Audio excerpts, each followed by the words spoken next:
Sebuah gudang tersembunyi Ukraina terbakar hingga api terlihat beberapa kilometer. Rekamannya ramai beredar di media sosial Telegram pada Jumat 19 Juli 2024. Militer Rusia sebelumnya telah mengembangkan campuran pembakar eksperimental baru. Pasukan Moskow memutuskan untuk mengujinya di sebuah gudang di ruang bawah tanah tempat tentara Ukraina diduga menyimpan amunisi. Ledakan dan kebakaran yang terjadi begitu dahsyat sehingga dapat terlihat hingga beberapa kilometer. Gudang tersebut seperti yang diperkirakan terbakar, menunjukkan keefektifan campuran baru tersebut.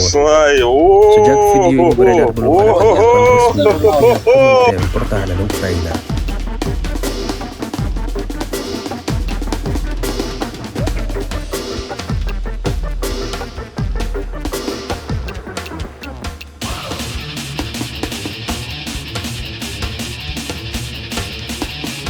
Нихуя мой сарайчик горит, ебать, с Бахмута видно.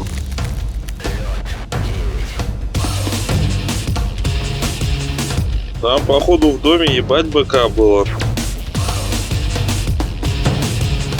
Да, смотрю, как полыхается. Вот это все ошметки от БК отлетели.